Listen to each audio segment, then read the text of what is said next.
以渔人岛为目标的草帽一伙终于走完了伟大航路的半周，来到了红土大陆。越过红土大陆就是伟大航路的后半段，高手云集的新世界。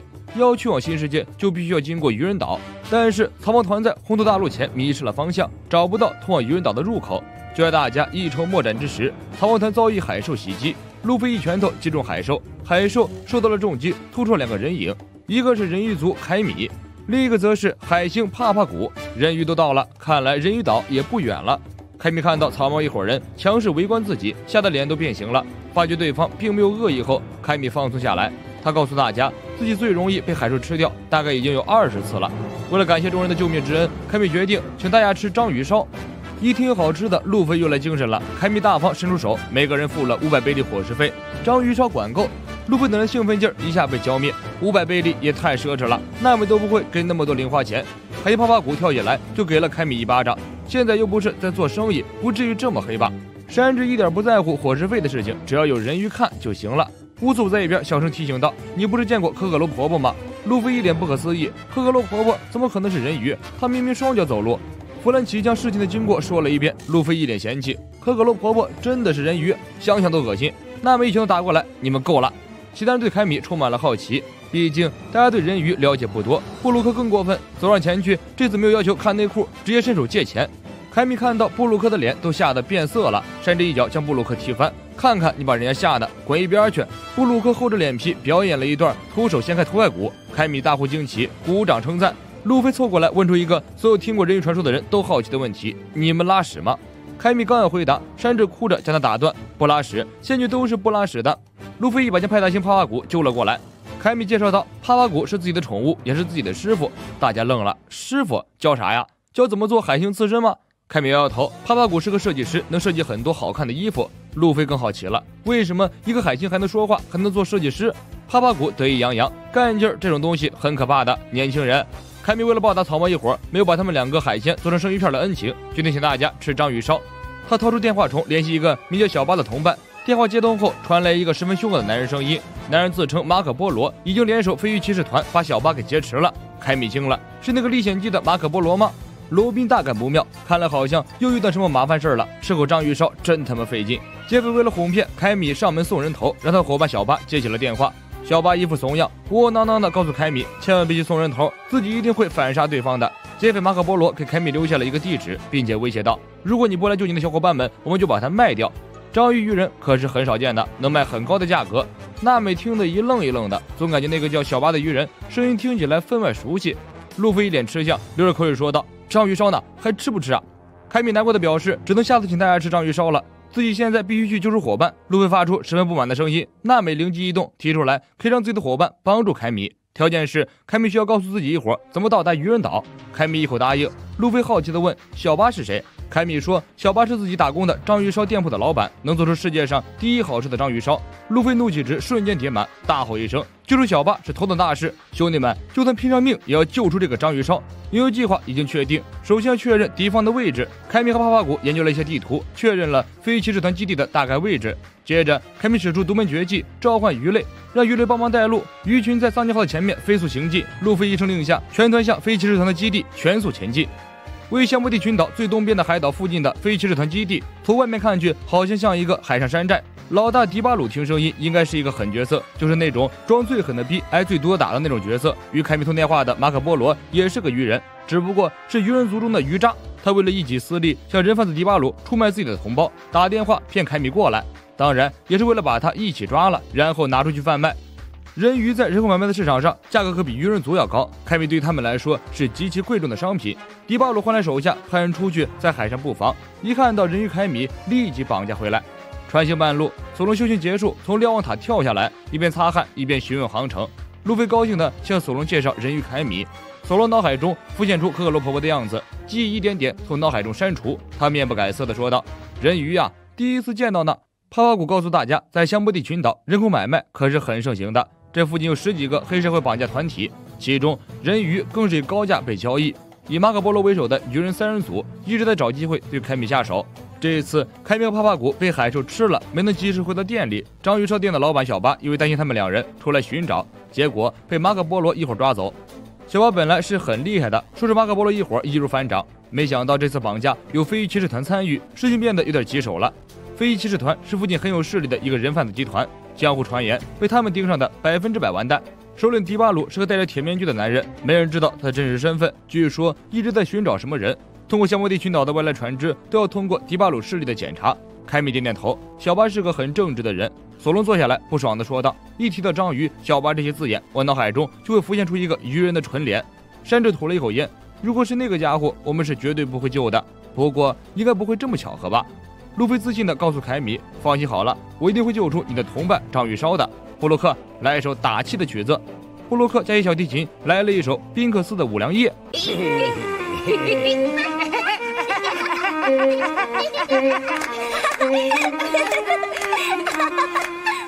全员激愤，大家好像已经喝上头了，动力直冲头顶。前面领路的鱼群突然发生骚乱，好像遇到了什么危险，一下子全散了。凯米听到鱼群与他对话，告诉他只能送他们到这里。众人很疑惑，派大西帕瓦古指着天空，惊恐地喊道：“是飞鱼骑士团！”大家抬头一看，3个飞鱼从天而降。路飞更兴奋了，飞鱼开出战斗机的感觉，没想到世界上还有这么酷的东西。骑着飞鱼的3个龙套也很兴奋，不知道哪来的自信，纷纷说道：“居然是草帽一伙，本想绑架人鱼，没想到还有意外收获。”飞鱼龙套一边投下炸弹，一边联系首领迪巴鲁。路飞挽起衣袖，准备好了反击，结果迪巴鲁却命令飞鱼龙套3人组立即撤退。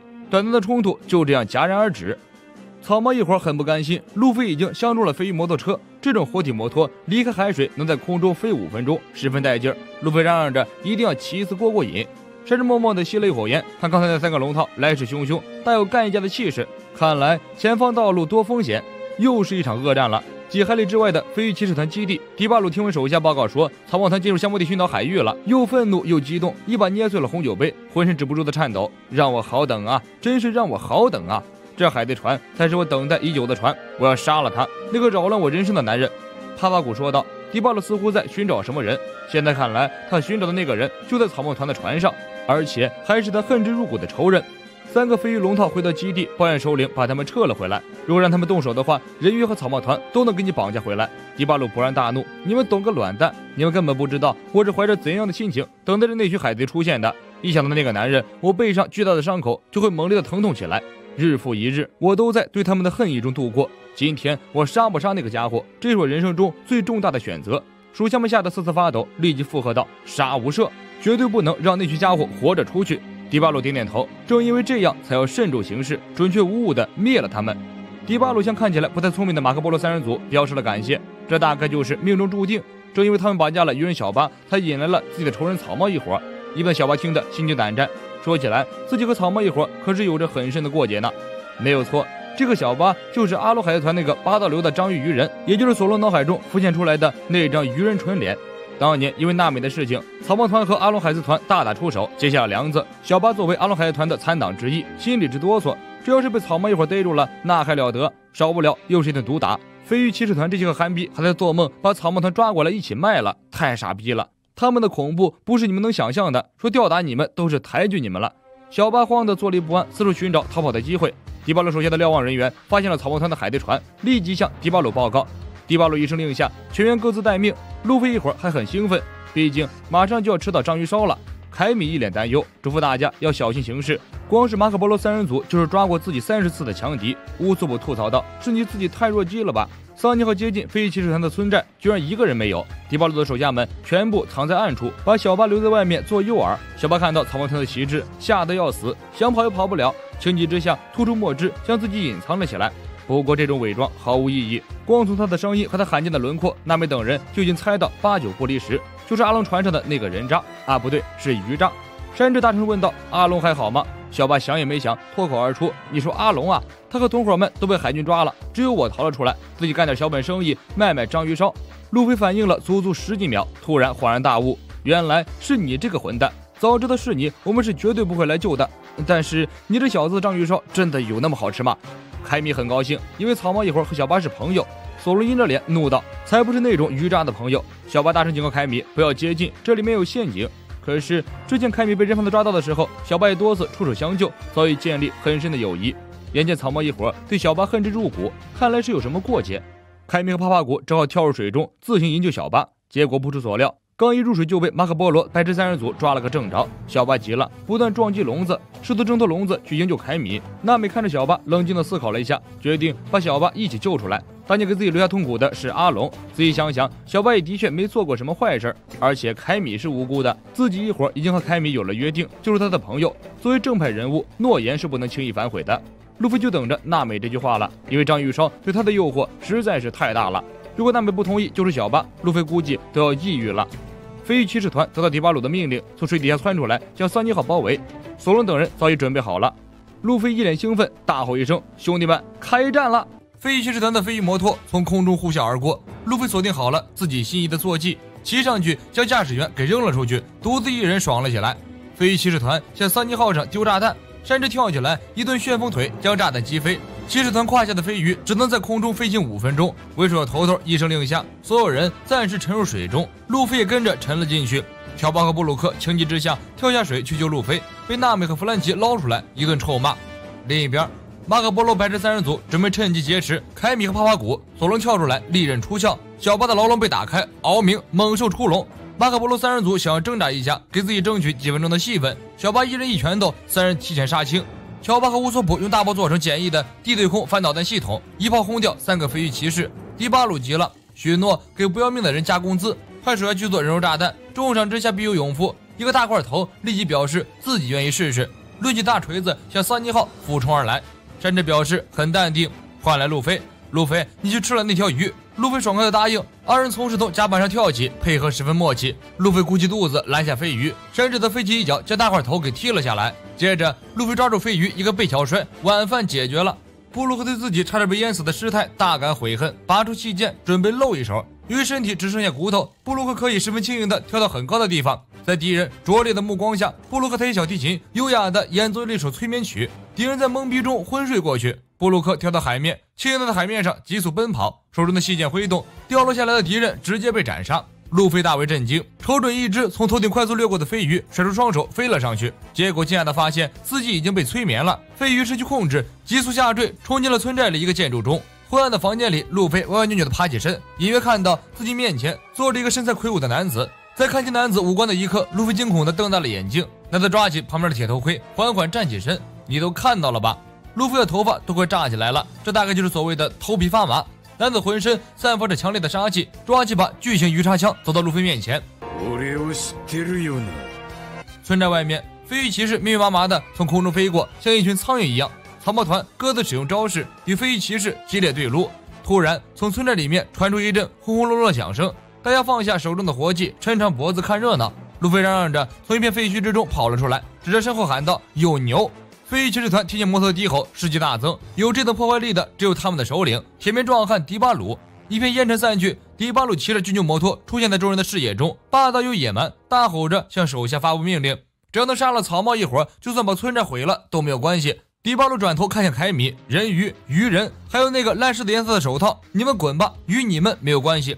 小巴三人一听，赶忙后撤。帕帕古低声抗议道：“老子是海星。”迪巴鲁仰起头，声音中充满哀怨，又带着亢奋：“我可不是因为喜欢才干绑架这行的，你们应该清楚吧？今天是个可喜可贺的日子，我做梦都想杀的那个男人就出现在我的面前，那个在某一天突然把我推向地狱深渊的男人，就算今天和你同归于尽，我也要把你杀了！海贼黑土山治，我他娘的想死你了！”迪巴鲁瞪着通红的眼睛看向桑尼号，给山治整蒙圈了。弗兰基等人向山治投来好奇的目光：“山治，为什么那个人想杀你？你是不是泡了人家的妞？”山治张开手指数他自己的风流债，满脑袋问号。虽然我以前干了很多遭人恨的事情，但是具体是哪一件，一时真的想不起了。迪巴鲁怒吼一声：“别他娘的装傻了，就是最近的事情。”最近，山治更懵了。最近遭人恨的事情也做了很多，真的无从回忆。迪巴鲁见山治无动于衷，更加愤怒，抬起鱼叉枪对着桑尼号就是一顿扫射。鱼叉上涂着蝎毒，如果被这种叉子刺中，3分钟之内必死无疑。迪巴鲁对着山治等人疯狂扫射，山治都要把自己的头发薅光了，愣是想不起来这家伙。不远处，路飞悄悄地对索隆说：“我看到那个家伙的脸了。”索隆八卦之心一下子被点燃，赶忙问道：“是不是山治以前的情敌？”路飞摇摇头：“那个人你也见过。”路飞说完，飞快地冲向迪巴鲁，一脚将迪巴鲁的铁面具踢飞。铁面具落地的一刻，全员都被震惊住了。弗兰奇这种钢铁硬汉直接被当场吓哭。迪巴鲁掏出一张通缉令，他那张藏在铁面具之下的猛男脸，居然和山治那张被丑化的涂鸦通缉令一模一样。迪巴鲁悲愤地对山治说道：“终于等到这一天了，我是怀着一定要杀掉你的决心出海的。但是你他娘的真是难找啊，因为悬赏令和本人根本不一样。海军和赏金猎人就算见到了你，恐怕也认不出来吧？不，他们按照悬赏令会抓到某个人的，那时候他们会说束手就擒吧，黑族山治。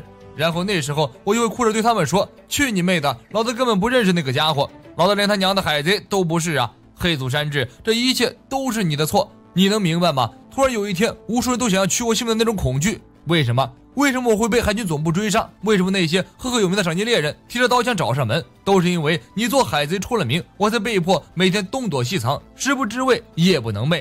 见者伤心，闻者落。草帽团大呼神奇，原来世界上真的有人长了一张涂鸦脸。最重要的是，世界上真的有人这么丑。环游世界果然长见识啊！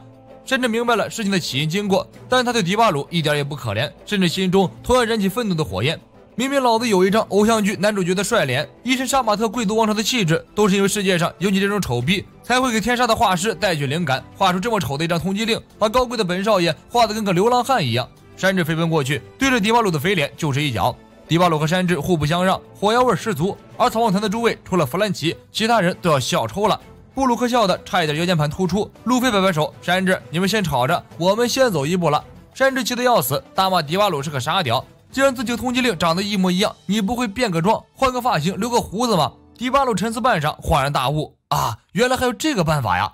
但是我们虽然傻，但绝对不是笨蛋。原来我们也是脚踩敬老院、拳打幼儿园的一方霸主，每天吓唬村民，收小学生保护费，简直就是完美的幸福人生。然而人从家中坐，祸从天上来，我那平凡的人生却被突然降临的悲剧打破。迪巴鲁缓缓道出自己的悲惨故事。在某个海域，某个偏僻的村庄，村民们原以为迪巴鲁只是一个游手好闲的社会闲散人员，结果某一天，他们惊奇地发现，世界政府不仅发布了迪巴鲁的通缉令，而且悬赏金出奇的高，他还有另一个名字——黑族山治。村民们慌了，迪巴鲁隐藏得太深了，他根本不是普通的小混混，而是一个世界级的超级通缉犯。为了响应扫黑除恶的号召，村民们向海军举报了迪巴鲁。这天早上，迪巴鲁像以往一样准备去收小学生保护费，结果迎接他的却是一大群海军。迪巴鲁懵逼了，我不过是抢点小学生的零花钱，海军居然出动一个师的兵力逮捕我，现在反恐行动都到这种地步了吗？从此以后，只会欺负小学生和老年的迪巴鲁突然变成了一个悬赏金高达7700万贝利的世界级悬赏犯，每天被一群身手高强的海军追杀，这种恐惧根本不是一般人能够理解的。因此迪巴鲁对山治充满仇恨，恨无及物。草帽团的所有成员都是迪巴鲁憎恨的对象。废话到此为止，第二轮厮杀开始。迪巴鲁掏出鱼叉枪，向山治发射涂有剧毒的鱼叉，同时呼叫自己的手下们前来支援。山治跳起来，一脚踹翻一个飞鱼骑士，结果正中敌人下怀。两个飞鱼骑士一左一右，用渔网兜住山治，将他直接拖入水中。这网好像是用特殊材质制成，山治一时间无法撑破。路飞急了，要跳下水去救山治，吓得索隆赶紧将他拦下来。小巴向海边奔去，人类在水中的速度太慢了，还是我来。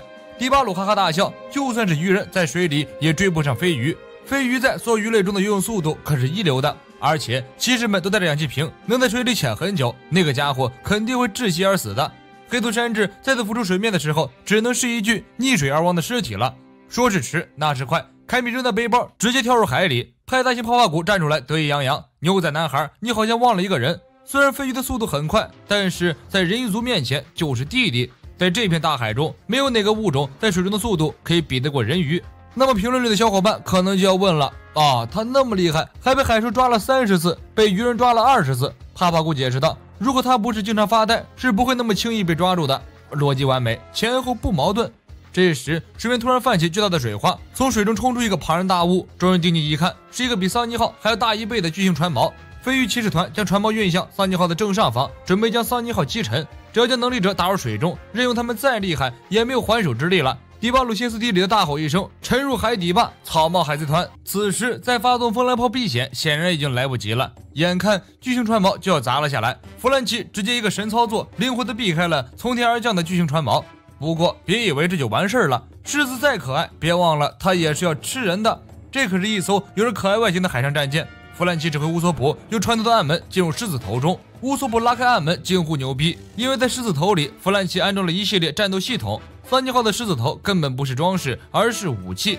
乌索普按下开关，桑尼号的狮子头张开，里面露出一个炮筒。一声巨响，狮子头爆出一道激光炮，飞鱼骑士团连同后面的村寨被一炮轰成废墟。迪巴鲁傻眼了，被海军和赏金猎人追了这么多年，万万没想到最后自己居然被一艘船给抄家了。路飞双眼放光，激动得泪流满面。弗兰奇从来不让船长失望，总是能搞出让男人热血沸腾的东西来。就在众人欢呼雀跃之时，凯米已经把山治给救了出来。作为惩罚，他用渔网把飞鱼骑士团的人缠在了一起，丢进水底自生自灭。众人松了一口气，凯米却一脸惊慌。山治从鼻子流了很多血，看样子命不久矣了。乌索普一脸鄙夷，如果这样能死的话，就让山治去死吧。迪巴鲁毫不甘心，启动自己的巨牛坐骑攻击路飞。路飞最擅长的就是收拾各种动物，单手抵住了巨牛的大脸，接着爆发一股惊人的气魄，巨牛顿时惊慌失措，转身就跑，没跑几步就倒在地上，失去了知觉。结合后面路飞的表现，我们有理由相信这是路飞第一次使用霸王色霸气。迪巴鲁看到自己的牛牛也被打倒了，拼死的念头更强烈了。路飞已经做好了打架的准备，山治走上前拦住路飞，走向迪巴鲁。这莫名其妙的骚乱就让我自己来了结。迪巴鲁愤怒大喊：了结！黑族，只要你还活着，并且继续做海贼，我就永远过不上太平日子。我已经受够了这种不白之冤。山治怒视迪巴鲁，给我闭嘴！我也受不了通缉令上那种丑照，这个世界上根本就不存在那么丑的人。迪巴鲁举枪就打，山治灵活躲开，接着对准迪巴鲁的肥脸就是一顿猛踢。这招就是江湖上失传已久的还我飘飘脚，踢到迪巴鲁跪地求饶。山治依然不松懈，风雨之后才有彩虹，痛苦是你成长的标志啊！迪巴鲁被踢得面目全非，起身的时候手下们都惊呆了，这是何等的整容技巧，简直让当今整容机构汗颜。迪巴鲁一脸懵逼，你们看什么看？我的肥脸有这么好看？手下小心翼翼地掏出一面镜子，老大，请您欣赏。草帽一会儿趁着迪巴鲁沉浸在自己的帅脸中无法自拔的时候，已经悄悄离开了飞鱼骑士团的基地。由小巴做东，请草帽团痛快地吃了一顿世界第一的章鱼烧。趁着大家高兴之时，小巴看向娜美，弱弱地问一句：娜美，你觉得怎么样？此言一出，原本热闹的场面瞬间冷却下来，山治和鲁夫吓得动都不敢动，嘴里的章鱼烧都不敢嚼了，生怕娜美一菜刀飞过来砍了自己。娜美冷冷地说道：别以为我会原谅你。小巴惊慌失措，赶忙解释道：我是问章鱼烧的味道如何。娜美细细品尝一看，笑着说道：非常好吃。气氛重新变得轻松愉快，小巴卖力地制作章鱼烧，草帽团吃得满头大汗。这时外面突然传来一声声呼喊，来者谦卑又有礼貌，大少爷们怎么能不辞而别呢？路飞等人一边吃着章鱼烧，一边循声望去，那个货是谁呀？除了脸对不上，其他衣着声音都和印象中的某个蠢逼如出一辙。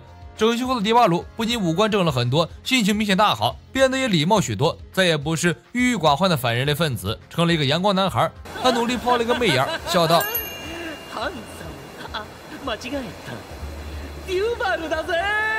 路飞看向山治，那小子之前是长这样吗？山治头也不抬，闷头干饭。你说他呀，我只是稍微帮他修了一下脸型，这回应该不会再纠缠我了吧？迪巴鲁立即毕恭毕敬：山治大少爷，经过您一顿还我飘飘脚，我如梦初醒，原来这才是我的真面目，世界上居然有我这般英俊潇洒的人，太激动了。这下出门应付那些投怀送抱的年轻女孩，我都忙得要死。为了报答你们的恩情，凡是用得到我的地方尽管吩咐。迪巴鲁抛出一个蹩脚的媚眼儿。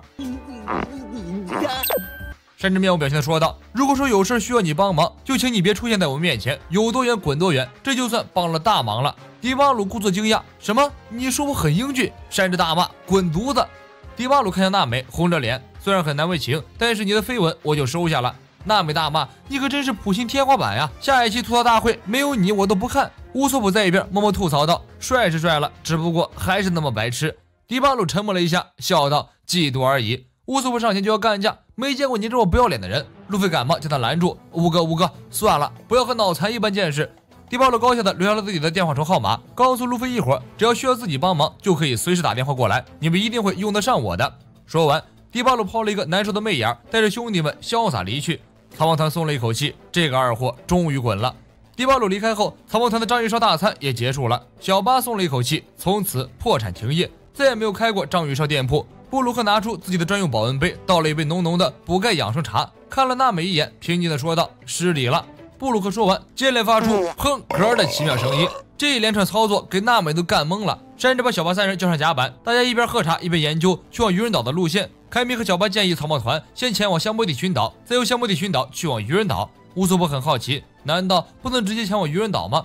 小巴解释道：鱼人族和人鱼族只要潜入海中就可以到达渔人岛，但是人类做不到，就算是有办法潜入深海，也会因为水压过大而送命的。大家听后点点头。桑尼号上自带的潜水器超过5000米的深度就已经因为水压而吱吱作响，渔人岛在10000米之下，一般的潜水工具根本到达不了。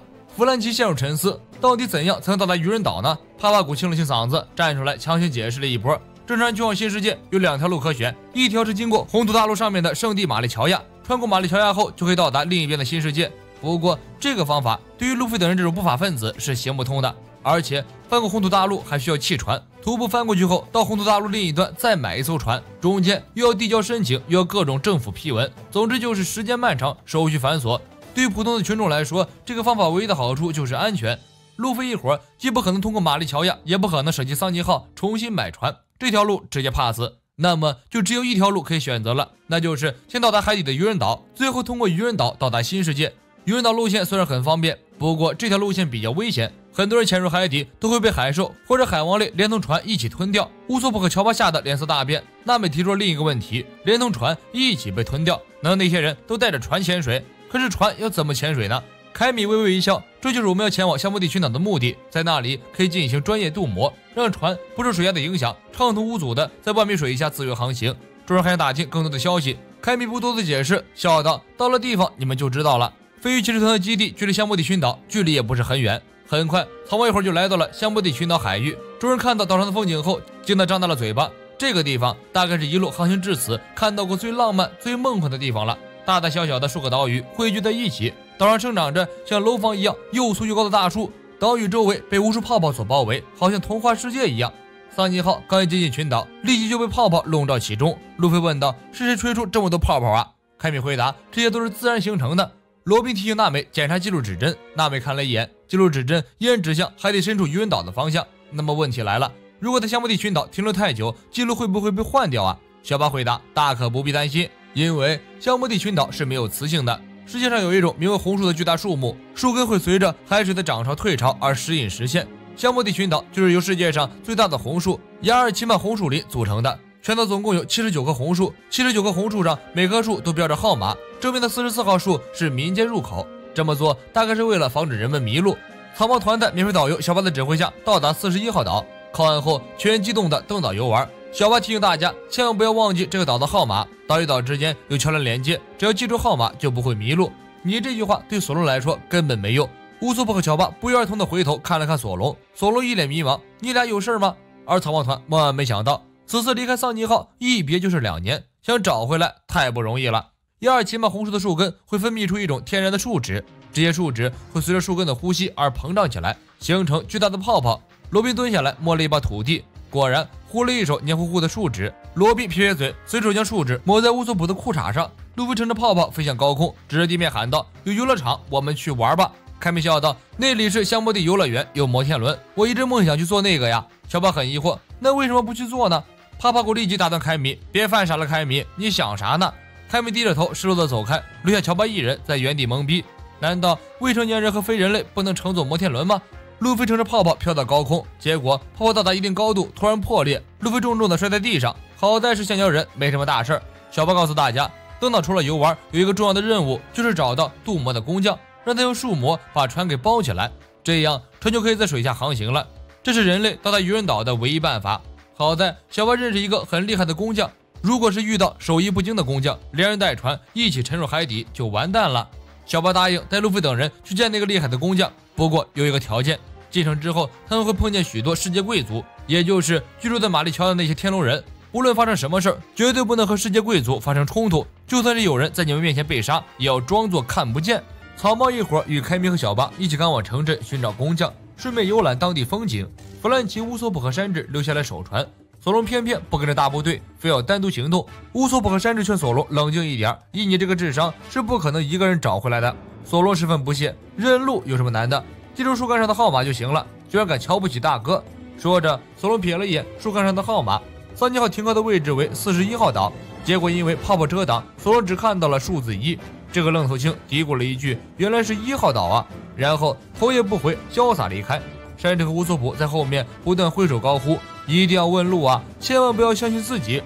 小巴带着路飞一行人向城镇走去，路上反复强调不要和世界贵族天龙人有冲突。天龙人很好认，为了不和凡人呼吸一样的空气，天龙人头部会扣一个鱼缸，ထွက်出新高度，可辨识度很高。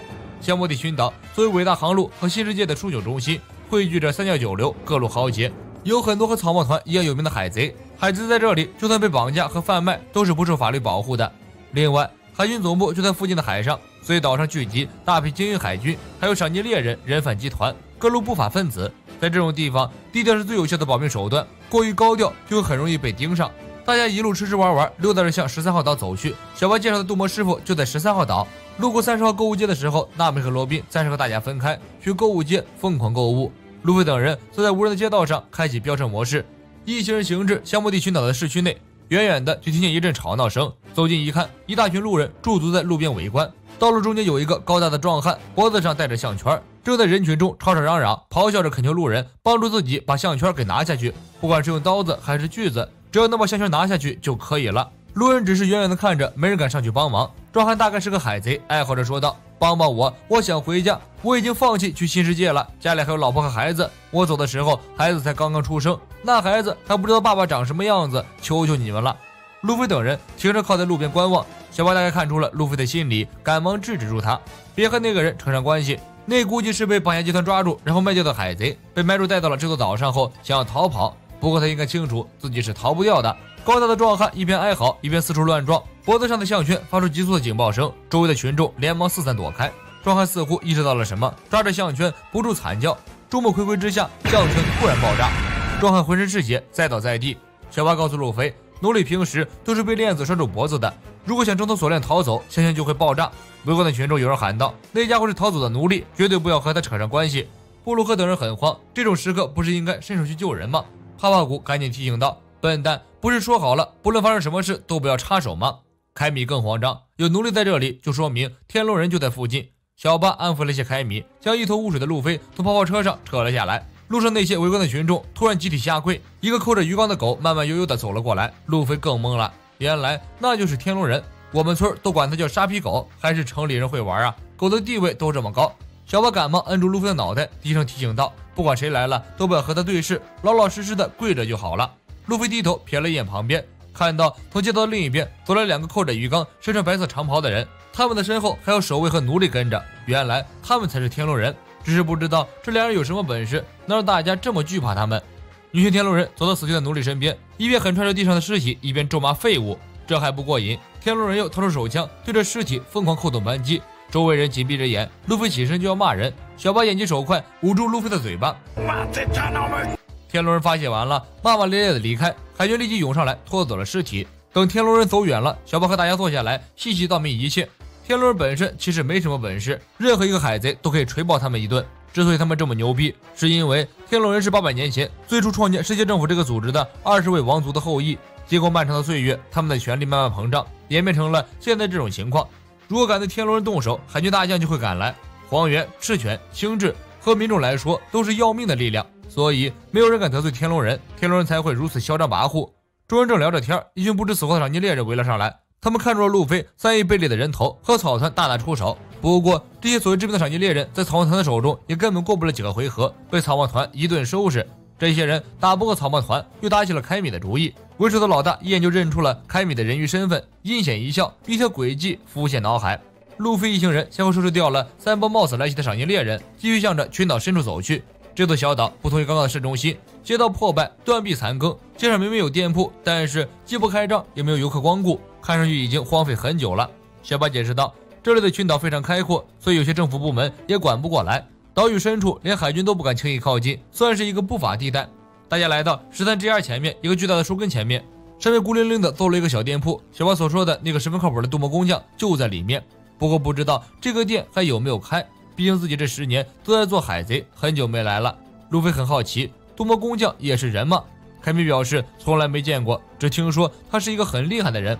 一行人攀上树根来到小店前，店铺倒是没毛病，牌匾的毛病很大，上面写着下棋的敲竹杠 BAR。 好久没见有人把敲诈和杀猪说的这么光明正大了，看来店主和那位镀膜工匠也是个狠人。小巴安慰大家说道，放心，他们都是大好人，我从小就和他们相处过。小巴说着推开酒吧的店门，迎面扑来一股浓浓的血腥味，接着大家就看到地上躺了好几个浑身是血的人，一个美女站在一边叼着烟，一边揪着一个被做的奄奄一息的家伙，造型非常的古惑仔。此人就是酒吧的大好人店主夏克雅克夏奇。夏奇抬起头，礼貌而不是蛮横地说了一句：“欢迎光临。”看到小巴后，夏奇脸上露出了惊喜的表情。好久不见，小巴。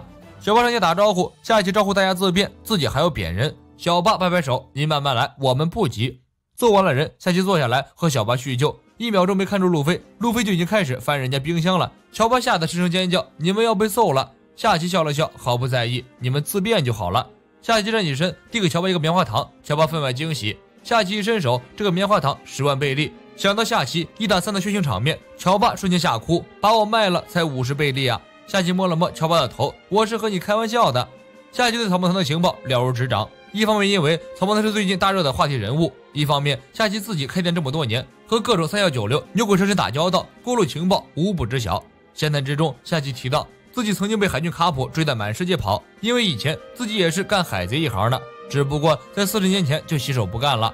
路飞一愣：“阿姨，您贵庚啊？”按照伏笔狂魔尾田的习惯，夏奇很可能也是一个很大的伏笔。40年前，正是洛克斯海贼团横行霸道的年代，夏奇被卡普追得满世界跑，依然相安无事，而且和冥王雷利关系如此之硬，可想而知不是一般人。夏奇已经猜到小巴带着草帽一伙来这里是为了寻找镀膜工匠，不过很可惜的是，工匠师傅雷利并不在酒馆，大概是去赌场之类的地方消遣了。路飞说：“那么就等他回来好了。”夏奇吹了一口烟：“那就慢慢等吧，反正总会回来的。”不过他出去大概已经半年没回来了。听说雷利一旦出门，就容易在某个地方乐不思蜀，很久都不会回来。路飞等人等不及，决定出去找找。夏奇推荐他们去1到29号的无法地带，或者项目地游乐园去看看。听说可以去游乐园，路飞等人立即欢呼起来。夏奇严肃地说道：“不管你们去哪里，都要小心行事。根据我的情报网，在你们登岛的同时，已经有11个悬赏金过亿的通缉要犯在岛上了。伟大航路的航线不止一条，除了路飞所走的航线之外，另外还有6条航线可以到达红土大陆。最终，所有的航线在香木地群岛汇合。与路飞同期的新人海贼中，除了路飞，还有10个海贼在伟大航路横行，其中基德、路飞、霍金斯、德雷克、罗都是频繁上报的话题人物。要比悬赏金的话，路飞只是其中第2。岛上有人比路飞的悬赏金还要高。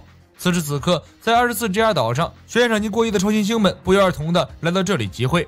这些人有蛮横霸道的黑帮老大卡彭贝基，悬赏金1亿3800万贝利；暴饮暴食的饕餮女杰尼邦尼，悬赏金1亿4000万贝利；魔术师巴兹尔霍金斯，悬赏金2亿4900万贝利；午夜 DJ 海明打碟音阿普，悬赏金1亿9800万贝利；万磁王船长尤斯塔斯基德，悬赏金3亿1500万贝利；赤旗 X 德雷克，悬赏金2200万贝利；怪森乌尔基，悬赏金1亿0800万贝利；杀戮五人基拉，悬赏金1亿6200万贝利；死亡外科医生特拉法尔加罗，悬赏金2亿贝利。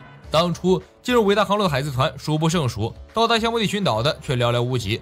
伟大航路是一场巨大的生存淘汰赛，在各条航路上幸存下来的人都是万里挑一的精锐人员，这其中的某个人也许将会成为引领下一个海贼时代的人物。这些即将涌入新世界的新人中，夏奇最欣赏的就是草帽一伙，单纯勇敢，而且从不欺负百姓。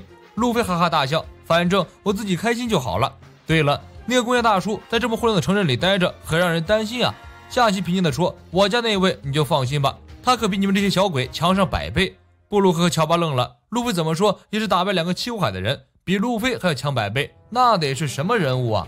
路飞一伙人告别夏奇，出门寻找镀膜工匠雷利。夏奇提醒路飞等人不要引起骚乱，岛上聚集这么多悬赏金过亿的新人海贼，海军肯定已经掌握情报了。不过路飞等人很幸运，因为现在海军正在为另一件大事而忙碌，应该没有太多的兵力对付路飞这些新人。只要路飞他们不引起太大的骚动，在香木地群岛就会相安无事。路飞还是一如既往的含糊答应，与小巴凯米一起重新踏上岛上观光之旅。几人欢呼着涌进游乐场，把那些在视频网站上经常能看到的游乐项目玩了个遍。旋转咖啡杯让他们转的都快冒火星子了，过山车差点把布鲁克的魂儿给颠出来。摩天轮上，凯米看着下面蚂蚁一样渺小的人群，眺望远方辽阔的风景，突然喜极而泣。坐摩天轮是他从小就有的梦想，但因为是人鱼身份的关系，不能随便来到陆地上，否则会有生命危险。这次也是因为路飞比较强，哈巴谷和小巴才允许凯米进入游乐场游玩。果不其然，在众人玩的正在兴头上的时候，人群的暗处已经有人盯上了凯米。他们是之前袭击过路飞一伙的赏金猎人。在草帽团战斗的时候，一个小弟发现了凯米的尾鳍，因为路飞等人太强，他们放弃了抓捕草帽一伙，转而将目标盯在了凯米的身上。人鱼登上陆地是百年难遇的事情，在海里人类不可能抓到人鱼，但是在陆地上机会就很大了。在巨大利益的诱惑下，这一帮亡命徒决定铤而走险，冒着被草帽团乱拳打死的风险绑架凯米。山治三人在船上悠闲的聊天，乔巴打来电话，又哭又喊，焦急地向山治求助。凯米被人贩子组织绑架了，这个岛上买卖人口是被默许的，岛上有好几家贩卖人口的店铺，根本不知道凯米会被带去哪一家。如果找不到凯米，凯米一辈子就要做奴隶了。群岛太大，根本不知道如何去找，只能分头行动，进行扫地式的搜索了。山治了解了事情的经过，冷静下来，大脑飞速旋转后，想到了一个妙计，与其自己一会儿没头没脑的寻找，不如找个内行来帮忙更靠谱，叫飞鱼骑士团来。山治嘱咐乔巴在原地等待，自己联系了飞鱼骑士团。飞鱼骑士团很快赶来，老大迪巴鲁还是很靠谱的。得知了事情的经过后，立即表示此事包在自己身上。山治好奇地问：“你们要怎么找呢？”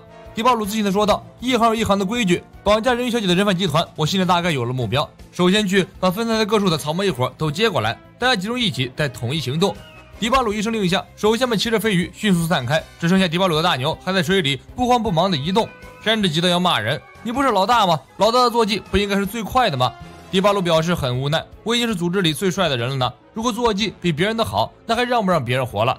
香木底公园，乔巴打电话通知山治以后，路飞已经带着小巴、帕帕古急不可待地跑出去寻找凯米了。乔巴比较听话，和布鲁克留在原地，乖乖等山治赶过来。乔巴急得原地转圈，布鲁克却不慌不忙地在一边悠闲喝茶，并且教导乔巴：“人生在世一场戏，别人生气我不气，生气着急也没有什么用，还是平静一会儿好了。”乔巴为布鲁克的毒鸡汤醍醐灌顶，躺下来吃着棉花糖，晒着暖太阳。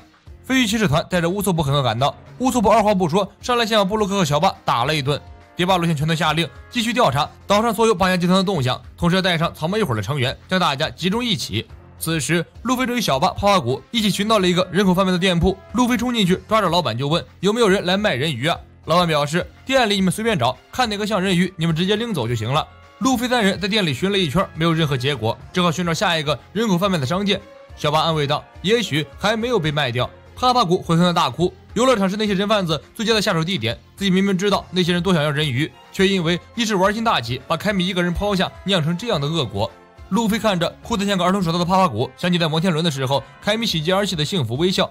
不理解，真的不理解，明明凯米当时那么开心，为什么不能让他出来玩？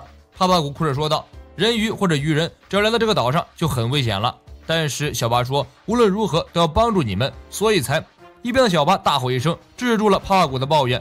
路飞追问小巴原因，小巴沉默不语。帕帕古接过话茬，他告诉路飞，小巴和凯米的敌人才不是什么人贩子，这个岛上所有的人类都是他们的敌人。谈起这件让人心痛的事，还要从200年前说起。那是一段鱼人族的黑暗历史，鱼人族和人鱼族被划分为鱼类，遭受全世界人类的迫害，所有人都轻贱他们，就连强大的阿龙等人也不例外。再强大的种族也抵不过人多势众，全世界对人鱼族的迫害一直持续到世界政府宣布与鱼人族友好邦交为止。不过人类的罪恶并没有因此停止，人口买卖和奴隶文化在这个岛上仍然被默许，人类对鱼人族和人鱼族的歧视仍在继续。正因如此，小巴和凯米才会在岛上隐藏身份，帕帕古才冷酷无情地阻止凯米去游乐园游玩，即便因此伤了凯米的心，帕帕古也毫不心软，就是为了保护凯米不受人类的迫害。小巴带着歉意说道：“本想帮助你们的，没想到给你们添了麻烦。”路飞义正言辞地说道：“你在说什么呢？我从来没觉得你们不对，你们3个都是我的朋友，不管做什么，我都要把凯米救回来，别他娘的哭了。”这时，空中传来一阵阵呐喊，三人抬头一看，3名飞鱼骑士团的人及时赶到。路飞抓着帕帕古和小巴一起跳上飞鱼，把眼泪收一收，我们去救凯米了。24之亚岛无法地带之一，超新星们正在这里大闹。意外地看到了一个招摇过市的天龙人，虽然觉得很恶心，但大家还是本着少惹麻烦的想法，躲在一边等待天龙人自行离开。这个天龙人单从面相就能看出来，是个不把自己作死就不会罢休的蠢蛋，不仅一脚踢翻了在这重伤人的担架，光天化日之下还要强抢民女。女人表示自己有老公，天龙人直接一枪将她老公打倒。现在你没有老公了，可以跟我走了。女人不住尖叫求助，周围的人全都别过脸去，祈祷这个天龙人别注意到自己。天龙人很得意，吩咐手下将女人强行带走。这时跪地的人群里传来窃窃私语声，大家看到一个绿藻头手拎酒瓶大摇大摆地向天龙人走去，所有人都很慌，几个菜啊喝成这样，连天龙人都不认识了。索隆晃晃悠悠地走到天龙人面前，天龙人也很懵，四目相对。索隆低声说道：“干嘛？问路吗？”天龙人怒了，抬手就是一枪，索隆侧身躲开，一脚踏过去，手中的鬼车已经出鞘，突然迎面跳过来一个小孩子，将索隆扑倒在地，趴在索隆的身上痛哭不止。变成小孩的杰尼邦尼在索隆耳边低声说道。天龙人疑惑地看着倒地不起的索隆，又看了看手里冒烟的手枪，没有过多追究，带着手下郁闷离开。天龙人走远后，邦尼跳起来指着索隆一顿臭骂：“你小子要死就死远点，别引来大将连累我们呀！”索隆也没有理会，背起受伤男子自顾去找医院。邦尼退了一口，海贼居然还救人，听都没听过。索隆的举动引起了其他超新星的注意，这种一瞬间就爆发出强大杀气的男人，怎么看也不是会屈居人下之人，可想而知他们的船长是个什么角色。贝基则有不同的见解，早听说草莓一伙脑子都不正常，现在居然要砍天龙人，看来脑子果然是有点问题。索隆这次不负众望，居然带着伤员成功找到了医院。把伤员安置好了之后，索隆嘀嘀咕咕的向1号岛找过去。在他的印象中，桑尼号就停在1号岛海岸的1G2小岛人类拍卖会场，绑架凯米的人贩子把凯米拖到这里。会场的管理者一看到人鱼凯米，瞬间两眼放光，这种货品可是可遇不可求的，难得见到一次，肯定能卖上好价钱。人贩子满意而归。与此同时，2个天龙人也来到了拍卖场，会场的工作人员立即上前跪拜，毕恭毕敬地将天龙人请进贵宾席位。超新星万磁王尤斯塔斯基德早已等在会场，看来他对奴隶买卖也充满了兴趣。看到天龙人大摇大摆地落座贵宾席，基德不屑一笑，与利益熏心的当权者追逐欲望的手段相比，世上的恶徒还显得人道一点。就是因为由人渣掌控着世界，才造就了一批又一批人渣。我们的丑恶在某种程度上简直就是可爱，你说呢，吉拉？旁边同样是宣传经过亿的面具男低声附和一句，属下凑到基德旁边向前面指了一下。基德抬头一看，同时代的话题新人死亡外科医生特拉法尔加罗正坐在观众席中。罗感受到了基德灼热的目光，转过头向会场方向扬了扬下巴，简直不要太酷。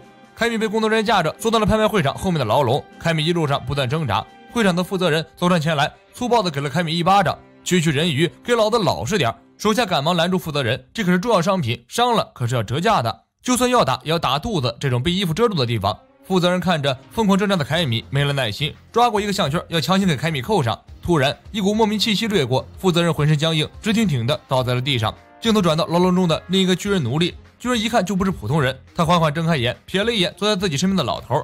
老头子，别装傻了，刚刚的霸气是你吧？到底是何方神圣？穿神似陀的老头子呵呵一笑，从怀中掏出酒壶，平静地说道：“我不过是个做镀膜生意的老头罢了，不过我最喜欢年轻漂亮的女孩子了。”此人正是小白介绍给草莓一伙的镀膜工匠，下棋口中比路飞强100倍的超级大佬，前罗杰海贼团副船长，海贼王罗杰的副手，传说级人物冥王雷利。这个岛上没有人惹得起他。海军总部，卡布一边大嚼味浪鲜，一边百无聊赖的听手下汇报。属下声称，有人在香波地群岛的人类拍卖会上看到了冥王雷利，周围的人还没有注意到，以为他只是个老头子，准备拿他当商品拍卖。不过部下们也没有100%确认。卡布笑道：“错不了，肯定就是他，一定是赌钱赌输了，把自己卖了还债。不过那些人居然在拍卖海贼王副船长，也是疯了。这件事啊，我来处理，不要向任何人透露，包括战国。”卡布表面上一副玩世不恭的样子，实际上对这件事非常重视，因此才不准属下向其他人透露雷利的行踪。就算是老兵，贸然和雷利交锋，也一定会给海军造成重大损失。尤其现在海军总部马上就要有大事发生，更不可能刺激雷利，否则海军就要被迫和2位传说级人物交手了。香波地群岛1G2岛人类拍卖会场人头攒动，热闹非凡。主持人登场，新闻每月一次的人口拍卖会马上开始，观众席上瞬间沸腾了起来。一个老女人在台下兴奋难耐，声称上次自己买的男人奴隶10天就不中用了，这次得试试年轻强壮的鱼人族男子。旁边的老头连连称赞：“你老这车开的，法拉利都自愧不如，我服气。”你以为是在开玩笑，但买卖奴隶和玩弄人命却真实发生在历史的每个时代。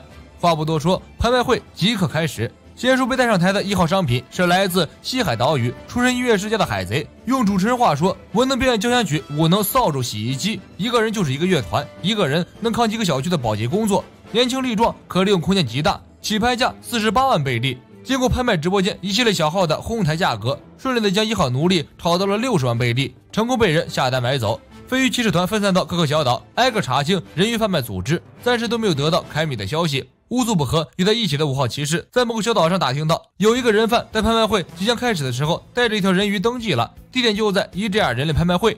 5号骑士立即通报所有骑士团，全带着草帽一伙全速赶去1G2拍卖会场。飞鱼骑士团的迪巴鲁干贩卖人口这行经验丰富，不用挨家挨户的搜寻凯米，直接将目标锁定在了1G2的拍卖会场。迪巴鲁递给山治一张拍卖价格表，上面明确标注了不同种族的奴隶不同的市场价格，最低的是人类只有50万贝利，鱼人族男子5000万贝利，人鱼族女子高达7000万贝利。这就能解释通为什么人鱼这么抢手了。稀有价高，是广大人口买卖爱好者抢手的人种。山治急的催促迪巴鲁全速前进，因为现在距离拍卖会开场已经过去30分钟了，不知道开米有没有被卖出去。迪巴鲁安慰山治，人鱼是热门商品，一定会放在下半场竞拍的。很快，逃亡团的成员在 EJR 的拍卖会场门前集合，当然拍卖场的工作人员是不会轻易让他们进去的，如果不是怕引起骚动，山治直接就一脚踢进去了。山治揪住工作人员的衣领要打人，娜美在一边质问道：“人口买卖在世界上都是禁止的。”说：“你们给了政府多少钱？”工作人员甩开山治的手，嚣张地说道：“老妹儿话糙理不糙，世界政府的官员和军队与我们谈事情的时候，根本不会听到人口买卖这4个字，好像他们根本不知道一样。”这话一目了然。当然，人口买卖的黑市生意，世界政府也参股了，背后的水有多深，势力有多么大，一般人根本无法想象。弗兰奇怒火中烧，抬起手腕大炮就要强攻。小巴上前拦住弗兰奇，看球大，不要冲动。这个拍卖会场里面有天龙人，凯米已经属于这个会场了，一定会被带上项圈的。此言一出，众人的气势立即降了下来。他们这些有主角 buff 加成的人，可以不怕炸弹，不怕海军，不怕天龙人，但是凯米不行。随便带走凯米的话，一旦触发了项圈，凯米就会当场被炸死。娜美沉下脸，一番心理斗争之后，他做出了一个惊愕所有人的决定：不能出手打架的话，那我们就用这里的规矩把凯米带回来，把逃亡团的钱库搬出来，老娘要大杀四方。有了此决定之后，娜美等人光明正大的走进拍卖会场，正巧赶上了一个人类女子被拍卖，看着一群人渣在下面出价竞标，娜美等人义愤填膺。如果他们不出手，凯米的下场也会是这样了。娜美站出来打消众人的顾虑，无论如何一定要把凯米给夺回来。3级号上的财宝，粗略的估计大概能值个2亿左右，人鱼市场价是7000万，这个价钱应该是绰绰有余。小巴很感动，内心惶恐，这么多的钱自己无论如何也还不起。娜美却不在意，她坚定地说：“为了夺回我们的朋友，花多少钱都无所谓，大家都没有问题吧？”娜美的提议得到了其他逃亡团成员的一致赞同。娜美虽然爱钱，但从来都不自私，该花钱的地方一点都不吝啬。与此同时，世界上另一个大事件即将爆发，震惊世界的新闻传遍了香波地群岛。白胡子海团2番队队长艾斯马上就要被公开处刑了，白胡子绝对不会善罢甘休，世界大战就要爆发了。拍卖台上推出了15号商品，马上就接近尾声了。地主家的傻儿子蠢逼天龙人终于姗姗来迟，眼看拍卖会已经进行了1半多，十分愤怒，很替自己的奴隶泄气，气撒完了，吩咐手下把这个奴隶给卖了。不幸的是，这个蠢逼天龙人也是奔着人鱼来的，这样一来，娜美等人又多了一个竞争对手，2亿贝利很难拍下凯米。拍卖会接近尾声，现场的气氛越是高涨。这时推上来的这个商品是某个海团的团长，悬赏金1700万贝利。主持人刚说完这个商品的简介，只见被奴役的船长口吐鲜血，直挺挺的倒在台上。主持人慌了，连忙吩咐拉上幕帘。小巴等人更紧张了，这会儿凯米一定很害怕吧？不知道他会不会有事儿。山治感叹道：“居然咬舌自尽，士可杀不可辱，真是条汉子。”海团船长过后，就是今天拍卖会的重头戏——人鱼凯米。凯米被关在一个巨大的鱼缸里，紧张又害怕。主持人上台打了个圆场，将话题引到了人鱼身上。凯米被带到台上，推到了罪恶的灯光之下。刚一亮相，台下就欢呼沸腾起来，人们暴虐的大声议论。凯米吓得六神无主，直到他看到站到最后一排的娜美等人，悬着的心一下子落了地。朋友在这里真的能让人安心。帕帕古急得哭了起来。娜美紧握号码牌，我们可有2亿在手，先下手为强。只要主持人宣布开始，就一把将凯米夺过来。主持人在台上犹豫不决，考虑如何制定底价。蠢逼天龙人激动的好像犯了羊癫疯，跳起来大吼：“给我坐下！我说一个数！”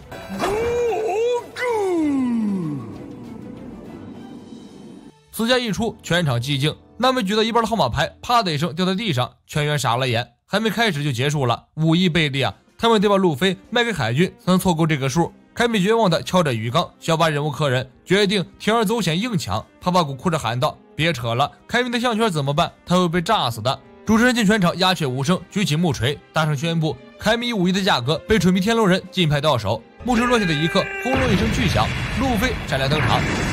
索隆抱怨路飞给自己带偏了路，自己明明是要回桑尼号的。路飞没理索隆，冲着台上的凯米就跑了过去。小巴在后面赶忙扑向路飞，试图将他拦下来。现在做什么都没有用，凯米带着项圈，而且还牵扯到了天龙人。路飞大吼着。小巴情急之下，伸出自己的另外4只手，牢牢地抓住路飞。周围的人群愣了一下，突然一个人发出尖叫，其余的人随即反应过来，会场闯入了鱼人、怪物、恶心，无数歧视的暴力字眼像刀片一样砍在小巴的身上。路飞奋不顾身地奔向凯米，前面涌出大批的保安阻拦路飞。会场的骚动越来越大，突然一声枪响打破了所有嘈杂，一股不祥之感涌上路飞心头。路飞停下脚步，回头一看，纯明天龙人站出来，手中的手枪还冒着烟，而小白已经被打倒在地，鲜血流在地面上。路飞这才从刚刚的冲动中冷静下来，周围嘲讽和辱骂小白的声音不绝于耳。有人说打死了好，谁知道鱼人身上有什么细菌？有人说这个鱼人一定是有什么阴谋。纯明天龙人在旁边欢呼雀跃，大声和自己的父亲炫耀，好像自己做了什么惊天动地不得了的大事。凯米使出浑身的力量猛砸鱼缸，无力的呐喊小白的名字。路飞瞪圆了眼睛，全身霸气加怒气加火气，牙齿都要咬崩了，目光凶狠地瞪着蠢逼天龙人，一步步向他走去。经过小巴的时候，小巴挣扎起来，一把抓住路飞。草帽小子，不可以动手，是我自己搞砸了。不论是谁，即使就在眼前被杀，也绝对不能对天龙人动手。你不是答应我了吗？反正我是海贼，这是我做坏事的报应。抱歉，我没打算变成这样。为了向娜美赎罪，我很想为你们尽一份力。对不起。纯明天龙人抬起手枪，准备补上一枪。路飞挡在小巴身前，怒目而视。天龙人怒道：“你这个眼神是什么意思？”路飞什么也没说，一步步逼近天龙人。趴到鬼在后面大吼着让路飞停手。路飞的怒火再也无法压制。现在他妈的吴老星来了也不好使，没人能阻止我王路飞锤爆这个天龙人。纯明天龙人的手枪对准路飞，两枪打过去，被路飞轻松躲开。路飞站在天龙人面前，暴喝一声，一拳头狠狠地打了过去，把天龙人引以为傲的鱼缸直接干碎，将天龙人锤进地砖里。路飞捏了捏拳头，煞有介事的和同伴们道了个歉：“不好意思，听说邹飞这个家伙会把海军大将和军舰引过来。”索隆拔出下的秋水收了回去，都怪你小子手太快，老子连刀都没挥出来。另一个天龙人拔出长枪，对着路飞一顿扫射，枪法烂得出奇。虽然没打到，但是起到了威慑的效果。周围那些发呆的围观群众一见天龙人发火了，疯了一样向外面涌去。现在除了路飞一伙，只有基德一伙和罗一伙原地不动，稳如老狗。山治飞奔过去，踢飞了天龙人手中的长枪。要我说，应该把这个天龙人捆起来也揍一顿，打一个也是打，打两个也是打。事已至此，就看这些天龙人横着被抬出香波底群岛。天龙人的守卫从四面八方赶来护驾，与草帽团打成一片，结果被草帽团三下五除二收拾了个干净。天龙人恼羞成怒，立即安排手下呼叫海军大将，必须要给这些暴徒一点教训才行。人类拍卖会场的外面，海军已经里外三层将这里重重包围。一大门迫击炮正对着拍卖会场的入口，一直在后台牢笼喝闷酒的雷利听到外面的骚动，好奇心顿起，回了笼子出去查看，顺便摸了一个贵族老头的钱包。把钱用来买人类也太浪费了，还是让我做点更有意义的事情吧。站在拍卖会场后排的基德吃着瓜，充满鄙夷的对属下说道：“草帽团果然和传闻中一样，个个都是疯子。”这时，罗宾、布鲁克、乌索普也赶到了会场，立即加入团战中进行支援。乌索普一看就是个干大事的人，士卒从棚顶上摔下去都能砸晕一个天龙人。正所谓天降正义，乌索普这信仰一跃，奠定了以后自己在新世界的地位。草帽团的全员到达拍卖会场，路飞指挥众人赶快抢夺钥匙，打开凯米的项圈，立即逃走。娜美提醒道：“如果不赶快跑，海军大将就要来了。”一直稳坐在座位上看热闹的罗缓缓说道：“海军早就在拍卖会开始前将这里包围了，海军总部在这个岛上有驻军。虽然不知道他们是为了抓谁，不过应该没有料到天龙人会被打吧？你们可让我看了一出好戏啊！”草帽路飞。路飞不认识罗，对除了自己一伙以外的海贼也不感兴趣，一直将注意力放在罗的副手大白熊贝波的身上。罗宾不愧是闯荡江湖之人，一眼就认出了罗和基德。你们两个小兄弟现在不要嚣张，现在还不跑，以后都被路飞带跑偏。这时现场突发状况，幸存下来的雌性天龙人知道自己丝报不过现场的这些海贼，于是他想准备拿凯米撒气。拍卖场主持人上前恳请雌性天龙人手下留情，这个人鱼刚刚可是值5亿高价，还指着他发财呢，这一枪打死了1分钱都不值了。雌性天龙人转身一枪先把主持人给毙了，接着调转枪口指向凯米。草帽团纷纷出手，但眼看已经来不及了。突然一阵震荡波袭来，雌性天龙人从梯子上栽了下去，失去意识。拖鞋大佬雷利和铜锣坊的巨人从后面缓缓走上前来。雷利扫了一眼会场，感慨一声：“拍卖会都结束了，好在偷到了钱，赶紧回赌场大杀四方。”巨人鄙夷地说道：“你这老头品行真是恶劣，你是为了偷钱来的吧？”雷利摇摇头，本来还想劫持我的买家呢，看来是没机会了。算了，想想也知道，大把年纪了，没人会要这种奴隶的。雷利哈哈大笑几声，本来喧闹的拍卖会场霎时一片安静，众人将目光都集中在了雷利的身上。会场的安保人员一见雷利，吓得声音都变了。倒不是因为他认出了雷利的身份，而是因为他瞥见雷利和巨人脖子上的项圈不见了。雷利的势力他们不知晓，可是巨人族如果没有项圈的束缚，根本无人可拦。小巴脱口叫出雷利的名字，雷利看到小巴后很是惊喜，可是见到他身上的伤，脸色立即就变了。他看了一圈现场，受伤的小巴，被囚禁的人鱼，被狠揍的天龙人，剑拔弩张的安保人员。雷利摸了摸胡子，大概明白了事情的经过，双手一发功，霸王色喷涌而出，震翻了现场的虾兵蟹将。本来在一边安心吃瓜的基德和罗，此时慌得一批，山治更是大惊失色。这个拖鞋老头什么来头？明明对方什么都没做，但是却已经感受到了巨大的威慑力和压迫感。雷利看向路飞，笑道：“那顶草帽很适合精悍的人，早就想见见你了。” Monkey D. Luffy。路飞殴打天龙人的事情很快在香波地群岛上传开了，岛上瞬间慌成一团，人人自顾不暇，拼命往外跑。有钱人和普通百姓想跑，担心自己被海贼伤害；海贼也想跑，担心被草帽一伙那群笨蛋连累。毕竟海军大将马上就要来了，谁也不想给草帽一伙陪葬。圣地玛丽乔亚，海军元帅战国表示头疼的一批，又是那个问题不断的新任海贼草帽路飞，他们那一族的是怎么回事？不想向战国再一次说明了此次事件的严重性，3名天龙人被劫持，1名被殴打，这种事件前所未有，影响极其恶劣。躲在一边的海军大将黄元喝了一口热茶，决定主动申请出差一趟，每天都混底薪也不行，年底了该给自己涨涨业绩了。开完会场的主持人兼任管理者突然重伤的身体，打电话给自己的幕后大老板王下七武海、唐吉诃德、多弗朗明哥，请求多弗朗明哥出面平息混乱，挽回损失。多弗朗明哥哈哈大笑，人贩子买卖已经过时了，懂不懂？时代在召唤我，现在七武海受到了海军的强制召集，未来可期啊，朋友！白胡子海贼团 vs 王下七武海，你怎么看待这个未来呢？拍卖会场外，海军们全副武装，严阵以待，数门迫击炮正对着拍卖会场的大门，只要有人出来，瞬间就会被轰成渣渣。听闻海军大将黄元要来，海军们如同打了鸡血，干劲十足。而在会场里面，众人还在与时间赛跑。在弗兰奇找到项圈的钥匙之前，大家都束手无策，只能默默等待。拖鞋大佬雷利走到凯米前面，一脸淡然：“准备好了吗？现在要摘出项圈了。”雷利此言一出，立即得到了全场人的反对，只有路飞和索隆沉默不语。从这个大佬的招式和他浑身散发的气魄来看，就能看出来他不是一般人。可是要把凯米的性命交给这个大叔，还真是无法让人安心。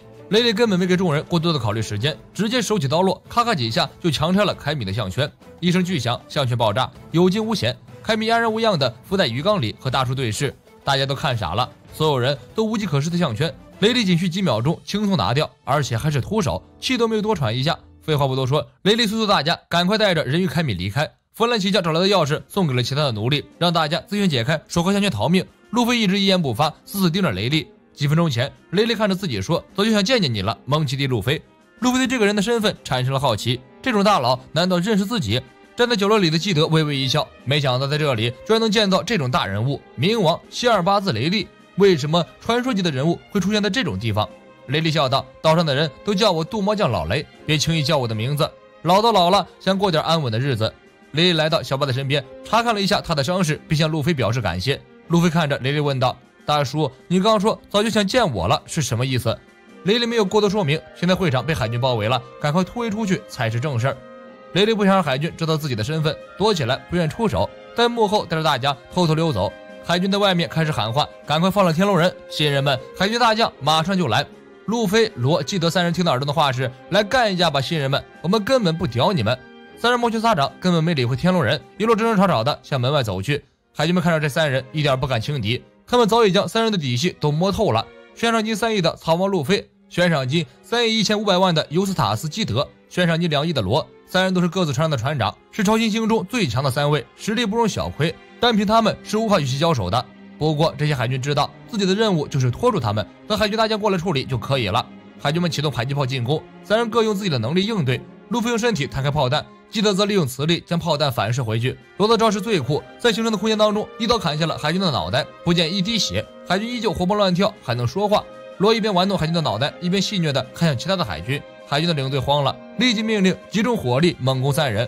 万磁王基德站出来挡在两人前面：“你们两个往后站站，影响兄弟连招。”罗和路飞一听就不乐意了，好像谁不会连招似的。路飞直接抛弃两人冲向海军，海军们炮弹齐发，路飞用手掌编成网兜住炮弹后将炮弹丢了回去。海军第二波进攻开始，无数炮弹如雨点般落下，路飞捂着帽子来回躲避。炮弹雨打完，近身队伍拔出战刀冲向路飞，路飞一脚将他们撂倒。基德用磁力搅坏了海军们的武器装备，轻轻一推，武器装备都飞了回去。海军领队头都大了，这三人海贼也太难搞了，他们真的是新人吗？大舰黄猿还来不来？再不来撑不住了。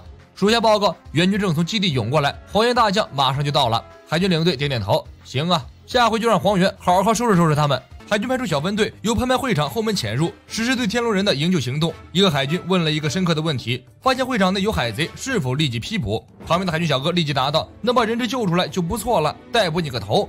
拍卖会场前面，路飞3人持续的海军技能输出，3个人的攻击均带有群体伤害。罗扩大了技能的范围，将一大群海军当场肢解。基德则使用磁力吸附了现场所有金属的器械工具，变成一个巨大的金属爪子。路飞使用巨人手枪，3人招式齐发，瞬间干掉了一大群海军。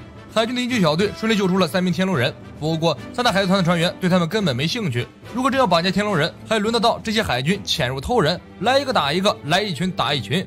海军准将也是个汉子，在清楚地意识到敌我实力相差巨大的情况下，仍然没有退缩，只为了不让海贼看扁，更为了拖到海军大将黄渊赶来，他命令全军重新整顿队形，誓死抗争到底。基德笑了笑，再见了草帽路飞，能见到你一面真不错，不过下次再见我可不会放过你。路飞沉默了一下，回道：不过 One Piece 一定是我先找到。基德突然愣住，陷入回忆之中。他轻轻地对同伴吉拉说：我们以前航海的时候，说到 One Piece 总是会被人嘲笑，于是每次都要杀掉嘲笑我们的人。在这之后的航海，如果没有把他说出口的勇气，是无法存活下去的。新世界再会吧，动手，兄弟们！基德一声令下，手下的船员们各自展示技能，与海军站在一起。3位船长厌倦了和这些塑料段位的敌人对打，不再出手，由各自海团的伙伴出面突围海军包围。基德也是倒霉，切断了岛和岛之间的拱桥，好不容易甩开海军的纠缠，结果却被不明激光射伤。基德抬头看了一眼，脸色瞬间大变。不会吧，我他妈的也太倒霉了！站在基德一伙斜上方的那个巨大身影，居然就是曾经在恐怖3个帆船近乎无敌的七武海暴君雄。罗转身与船员们准备闪人，顺道收编了一个舵手。这个人高马大的壮汉曾经也是某个海贼团的船长，骗沦落为奴隶，成为天龙人的玩物。罗让他恢复自由之身，并给予他应有的尊重。壮汉很感动，心甘情愿加入了罗的红心海贼团。逃跑过程中被迫追上壮汉，强调他是个新人，辈分在自己之下。壮汉倒是无所谓，只要不做奴隶，怎么样都可以。罗一伙快速向海岸奔去，突然前方传来乒乒乓乓打仗的声响，离近一看，基德和暴君雄刚上了，这给罗吓了一跳。跑的话应该是跑不了了。罗准备和基德联手将熊迅速撂倒，避免时间拖得太长，把海军大将给拖来。此时海军已经从后方包抄上来，闪电战逐渐演变成了焦灼战。迪巴鲁率领飞鱼骑士团来接应草帽团逃跑，弗兰奇以极快的速度给迪巴鲁的老牛车安装了一套涡轮增压系统，迪巴鲁的老牛瞬间变成了武装摩托艇，载着雷利等人跑得飞快。经过贩卖凯米的人贩子彼得曼的基地时，路飞一会儿冲进去，把这个人贩子集团的大本营掀了个底儿朝天，算是替凯米报了仇。迪巴鲁将路飞等人一直护送到了13DR 岛。临别时，迪巴鲁特别嘱咐山治，在草帽团离开香波地群岛之前，飞鱼骑士团随时供他们调遣。告别了迪巴鲁和飞鱼骑士们，雷利带着大家回到了下棋的载人小酒馆里，将小巴安置稳妥后，雷利坐下来和路飞一伙细细聊了起来。路飞得知雷利居然是海贼王罗杰的副船长，惊得尖叫出来。夏奇也很惊讶，难道小巴没告诉你们？小巴解释说，他们只是镀个膜而已，说那么多干嘛？罗宾一脸淡定，你们居然没发现？乌索霍纳美吓得都快哭了。希尔巴兹雷利这个名字他们太熟了，书上和民间传说中经常被提到。可是谁能想到这种大人物会是眼前这个拖鞋老大爷呢？很多年前，雷利遭遇海难，被当时还只是个孩子的渔人小巴所救，因此建立了很深的友谊。甚至则比较关心另一件事儿，海贼王罗杰在20年前就被处刑了，身为副船长的毛利居然毛事没有，依然赌博把妹，逍遥快活。海贼王一伙应该都被抓了吧？雷利故作深沉的沉默一番，把气氛调足了之后，微微一笑，用一种我就喜欢看你们一无所知的傻样那种语气轻声说道：我们不是被抓的，罗杰是自首的，政府为了炫耀自身的能力，才对外宣布抓住了他。此言一出，全场震惊，事情变得更加扑朔迷离了。娜美焦急地问道：自首？为什么？雷利抬起头，面露忧伤，因为我们的旅程已经走到了尽头。大约在公开处刑4年前，罗杰患上了不治之症，再厉害的人也逃不过生老病死。罗杰非常痛苦。当时在双子海峡有个人名叫库洛卡斯，没错，就是布鲁克和路飞都认识的那个孔雀尾巴头型的老头，他是灯塔看守员，同时也是医术最高明的医生，只有他可以减轻罗杰的病痛。罗杰的船员一再恳求，希望他能作为船医加入罗杰海贼船，陪罗杰走完最后的航行。因为库洛卡斯的加入，罗杰又多撑了3年，并且征服了被认为是不可能的伟大航路。布鲁克听到这里，当时就泪奔了。据雷利所说，库洛卡斯答应随罗杰海贼团出海，是为了寻找另一个海贼团，而那个海贼团不用说，就是布鲁克的伦巴海贼团。布鲁克哭着说道：没想到库洛卡斯医生为了我们做到了这个程度。雷利感慨万千。虽然库洛卡斯加入罗杰海贼团仅有3年，但对于他们来说也是同伴，年纪大了，只想找机会再聚一聚啊。罗杰征服了伟大航路之后，被世人称为海贼王，称号对于一个将死之人来说没什么意义，但是罗杰还是很高兴的。他这个人不管做什么事儿都喜欢风风光光的，宴会也好，打仗也好，对于自己没有前途的将来也提前做好了打算。不久之后，罗杰一声令下，罗杰海贼团便悄无声息地解散了，船员一个接着一个消失在世人的关注中。当时一起浴血奋战的伙伴们现在人在哪儿，在做什么，雷利根本无从知晓。海贼团解散1年后，罗杰去自首，被海军逮捕。在他出生的地方东海的罗格镇，海军宣布了公开处刑的消息。全世界都在关注海贼王的处刑，雷利却没有去，因为他们最后一次见面，罗杰对雷利这样说道：“我是不会死的，兄弟。”本来海军是为了威慑其他海贼而进行的公开处刑，却因为罗杰临行前的一句话，拉开了大海贼时代的序幕。想要我的财宝吗？想要的话就去找吧，我把所有的一切都留在那里了。One Piece 是存在的。在临死前的短短几秒的生命，罗杰燃烧了世界的熊熊烈火。雷利回忆道：“我从来没有像那晚笑得那么开心，也从没有像那晚一样痛苦，也从没像那晚一样畅饮过。我们船长的人生真的非常精彩。”所有人都震惊了，这个故事太激动人心了，尤其是从当事人的口中还原当时的情形。乌索普说道：“这么说来，现在的海贼时代完全就是罗杰开启的吗？”雷利轻声说道：“这一点我还没办法回答你们，因为罗杰已经死了。只有活在这个时代当中的人，才能创造这个时代。”接着，雷利爆出了一个惊人的事情：路飞的救命恩人，同时也是路飞成为海贼的启蒙者红发，以及给草帽团留下极其恶劣形象的小丑巴基，曾经都是罗杰船上的见习船员。10年前，雷利在香波地群岛曾和红发不期而遇，那时候红发失去了左手和他的草帽。雷利问起原因，红发很高兴地将路飞的事情告诉了雷利。从那之后，雷利对路飞充满了兴趣，一直都想亲眼见一见路飞本人。你现在走到这里，想必香克斯在新世界一定等着急了吧？雷利站起身，潇洒地说道：“回归正题，你们是要镀膜对吧？我该回到我的工作了。”小巴很担忧，说起来镀膜真的很贵呢。雷利大方地一摆手：“小巴，我是不会向你的朋友收钱的。”草帽团一阵欢呼，虽然不清楚是怎么回事，但是免费的东西就是香，这下子能省下不少钱呢。众人一阵欢呼，只有罗宾坐在一边沉默不语。奥哈拉的一切在他的脑海中不断回放。既然罗杰海贼团找到了 One Piece， 那么自己苦苦追寻的答案，世界空白的100年历史，他们一定知道其中的真相。雷利带着智者的微笑，云淡风轻地说道：“知っている。我们知道所有的历史，但是小姐不要太过着急，用你们的船一步一步接近事实吧。即便我现在告诉你们历史的一切，以你们现在的实力也无能为力。你们环游世界之后得到的答案也不一定和我们的相同。即便如此，如果你想知道的话，我现在就告诉你这世上的所有一切。”罗宾做了一番心理挣扎，最后还是选择了相信同伴。他决定继续旅行下去，亲自看一看这个世界，看一看这个时代，看一看历史的天空。雷利告诉罗宾，罗杰不会解读历史正文，他们只不过是海贼，和奥哈拉的那些天才学者无法相比。但罗杰具备一项能力，就是聆听万物之声。乌索普不想放弃这大好的机会，眼前就是曾经找到过最终宝藏的人，从他那里得到情报的话，自己一会儿可以少努力好几年的。谁不想抱大佬的大腿呢？乌索普抢着问雷利 One Piece 的下落。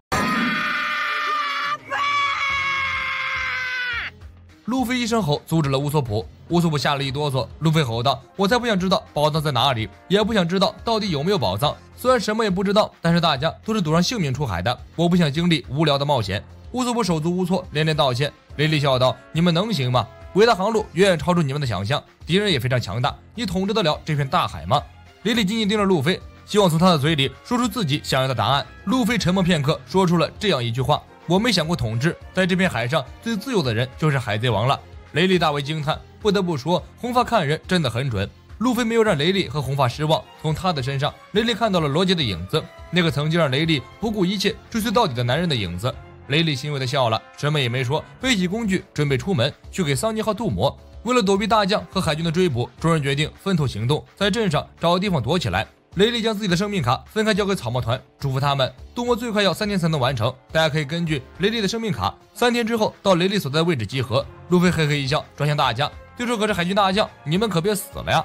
此时海军的军舰已经抵达香波地岛海域，如雨点般的炮弹轰向小岛。海军大将黄猿站在其中一枚炮弹上，一道耀眼闪光，黄猿瞬间来到了镇子中心。我是黄猿，已经登陆小岛。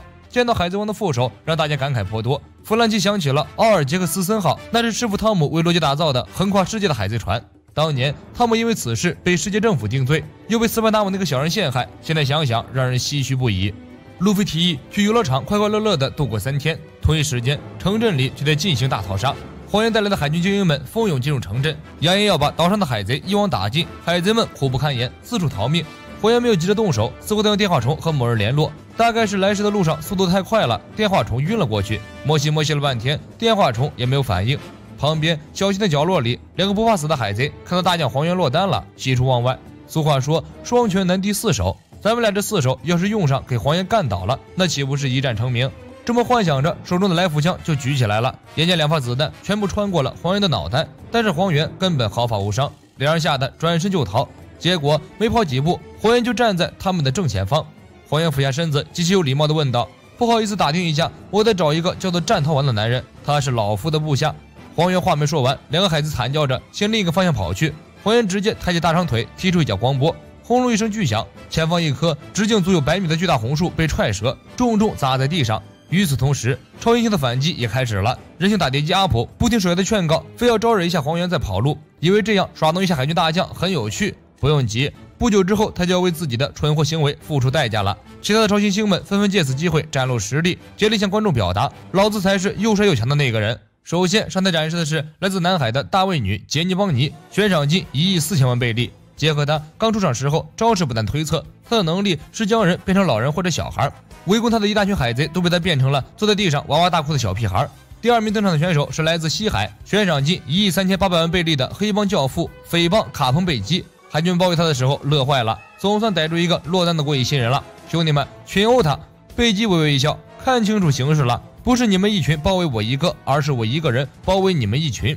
天成果实的能力让卡彭贝基的身体里藏有10万大军，只需一声令下，自己都不用动手，小弟们纷纷开始行动。先是一顿大炮洗礼，海军们还没反应过来，已经被轰躺下了一部分人。大炮之后是卡彭犯罪团伙的骑兵连，一大堆骑兵从贝基的身体里冲出来，冲散了海军的阵营，一顿乱砍乱射，打得海军十分难受。他们想不明白这些家伙是从哪里冒出来的。卡彭贝基全程双手插兜，悠哉着抽着雪茄，海军就被这点人也配和我打。来自北海的选手霍金斯就比较倒霉了，万万没想到黄源来找的第一个超新星就是他。但是霍金斯一点不慌，冷静地给自己算了一卦，今日虽然血光之灾，但没有生命危险。不急，打起来的话，败北率是100%，逃跑成功率是12%，防御回避率76%。黄源向霍金斯搭话，霍金斯理也不理，黄源没了耐性。速度は重さ。光の速度で蹴られたことはあるかい？黄源直接大长腿甩起来，将霍金斯一脚踢飞，接着一顿激光连射，结果霍金斯毛事没有，从他的身体里掉出了2个坏掉的稻草人。与此同时，2个船上的伙伴不明受到伤害，倒地不起。霍金斯面无表情地感慨道：“这稻草果实是不错，就是有点非队友。看来只用10个稻草人来对抗海军大将，属实有点心虚。”这一声惨叫来自空岛的选手怪森乌尔基，被人从别的地方扔了过来。接着一个庞然大物落在了乌尔基身边，周围人懵逼了，这人不是七武海的暴君雄吗？果然是厉害啊！霍金斯表示不要慌，因为让你更慌的人就站在你后面。乌尔基回头一看，瞬间绝望，海军大将黄源虎视眈眈地站在那里，倒了血没了，前有七武海，后有海军大将，天要亡我。霍金斯说：“你今日面相红润，没有死相，放心好了。”暴君雄举拳攻击，另一个超新星赶来助阵，这就是前任海军少将北海的德雷克。有了德雷克的加入，乌尔基又感觉自己行了，嗷嗷一声，从XL 乌尔基变身成为XXXL 乌尔基。不远处的阿普看得热血沸腾，属下却很清醒。别扯了，那个家伙就算变成5XL 也会被干掉，这他妈也不是比谁的码数大，不如趁此机会赶紧逃命。阿普毫不理会手下的劝告，跑是不可能跑的，这辈子都不可能跑。记得这边与罗一伙共同联手对付暴君雄，费了半天劲儿，暴君雄毛事没有，脱下手套的那一刻，大家愣住了。电视机的小伙伴们也愣住了，因为这只大熊手掌上不是肉垫，而是一个激光炮发射器。我的天，为什么会有这么多暴君熊？难道是熊大熊二？错了，还有熊3熊4。因为此时此刻路飞一伙也遭到了暴君熊的袭击。路飞得知对方是七武海的身份后，命令伙伴们全力以赴进行攻击，先发制人，把对方压下去，绝不给对方喘息机会。路飞开启2档，大熊在他的后面紧追不舍，激光炮无差别扫射。其他小伙伴眼见不是对手，赶紧找地方藏起来。索隆山治追随路飞左右，极限走位，躲避暴君熊的激光炮。临近暴君熊的时候，3人各自使出大招将其打倒。索隆感觉有一丝丝奇怪，这个熊和他们在莫利亚地盘上看到那个七武海大熊似乎有些不一样，它没有冲击波，没有肉垫，也不会瞬移，看起来是个冒牌货。乌尔基这边对着暴君熊一顿拳拳到肉的殴打，然而没什么卵用。暴君熊一个激光波射穿了乌尔基的胳膊，德雷克一眼就认出了这个东西，暴君熊的身体，黄源的镭射激光波，这是世界政府的御用天才科学家贝加庞克的杰作，和平主义者。此次与黄源一起登上香木地群岛的，最具威胁的不是海军，而是战头湾率领的和平主义者军队。黄源在一边煽风点火道：“可以跟他过招，德雷克少将啊，不是前少将。不过你们可要小心了，因为老夫也在呢。”周围的人持有悲观态度，就算是3个悬赏金过亿的海贼，也绝不可能打得过一个海军大将与一个七武海的。德雷克想，反正横竖都是死，放手干他一把。直接变身成了恐龙形态。这就是德雷克的能力：动物系合魔果实、龙龙果实、古代种、伊特龙形态。变身成恐龙的德雷克一口咬住和平主义者的脑袋，但是没甩过3秒，被和平主义者一道激光波打穿了身体，又变回了人形。沃尔基在一边看着看得津津有味，却不知危险已经临到。黄猿从沃尔基后方突然提出光速踢，将沃尔基一招放倒。霍金斯立即变身成巨型稻草人应战，降魔之象。黄猿顾得惊慌，你们这些悬赏金过亿的家伙，个儿都跟怪物一样，好可怕呀！霍金斯挥动爪子发起进攻。黄猿用光速躲开后，先用闪光夺去霍金斯的视野，接着对着霍金斯的肚子就是激光连射。霍金斯的稻草人接二连三的从体内掉了出来，眼看就要把霍金斯替身稻草人全部干掉了。这时旁边突然响起一阵奏乐，黄猿还想谁这么贴心，把霍金斯的坟头蹦迪曲都准备好了，这是要快快乐乐的上路啊！回头一看，阿普的个人乐队正欢快奏乐，黄猿愣了，我是不是应该摇起来才显得比较有礼貌？阴影果实阿普可以将自己身体的任何部位变成乐器，一个人就能撑起一支乐队。不仅能够迷惑对手，还能通过音乐进行攻击。总的来说，只要能听见他音乐的范围，都可以作为他攻击的目标。一曲肝肠断，天涯何处觅知音。阿普一招斩击铜锣，黄猿的胳膊应声被斩断。黄猿正懵逼，阿普接了一招爆炸鼓，将黄猿的身体拦腰炸开。阿普也不是傻子，海军大将怎么可能这么容易被干掉？玩够了，赶紧溜着大吉。黄猿心想，人家唱歌要钱，你他妈唱歌要命啊！黄猿的身体变化成光离子，重组后恢复原形。看着像个猴子一样跑远的阿普，黄猿感叹一声天真。黄猿瞬间移动过去，眨眼睛到了阿普面前，直接一招扣踢，将阿普连在脚下的建筑物一招击落。德雷克看得愣神，转眼间黄猿的大长腿已经到了近前，砰的一声，德雷克也被干倒。接着又是一道激光波，霍金斯也负了重伤，一口一个好可怕，一脚一个超新星。黄猿在一瞬间就干掉了4个悬赏金过亿的超新星海贼，拂袖而出，深藏功与名，留下一段佳话传说。不过霍金斯的算卦还是很重的。黄猿准备要杀他的时候，电话中响起，战逃丸联系上了黄猿，让他赶去对付路飞等人。黄猿放弃了霍金斯，赶到了12D2的森林中。此时草王团与和平主义者正在大战，索隆非常敏锐地发现这是个冒牌货。根据前任海军少将德雷克的解说，我们得知这是拥有暴君熊外形的移动式激光炮，其实是世界政府的御用天才科学家贝加庞克的实验作品。草帽一伙与和平主义者焦灼战了很久，大家能用的招式都用上了，也在紧紧把这个机器打了个故障。和平主义者失去目标，四处胡乱发射激光，是时候表演真正的技术了。山治迎面飞奔而去，一脚将和平主义者踢飞。索隆使出自己的大招鬼泣9刀流阿修罗，在和平主义者的身上一顿猛砍。路飞跳到和平主义者的正上方，3档巨人回旋弹。众人使出全力，终于将这个和平主义者打倒，但已经耗尽了全部的气力。山治发现这个家伙身上有个印记，写着 PX-4。按照影视剧中的套路，这是个编号，说明还有无限多。山治所有大家赶紧躲起来，如果现在再被袭击，恐怕就要被一网打尽了。俗话说，怕什么来什么。就在大家准备溜走的时候，海军科学部队队长战逃丸带着另一台和平主义者驾到，健康巨斧，气势逼人。话不多说，战逃丸下令斩杀海贼。和平主义者 PX-1 立即双手发射光波，逃亡团气喘吁吁。索隆担忧地说道：“如果再打一场，肯定会有人倒下的。”路飞第一次没有莽撞出手，而且果断地下令：“能让路飞说出逃命这2个词的对手少之又少。路飞变得理智了，也到达极限了。同时也可以看出来，敌人确实恐怖，让路飞十分忌惮。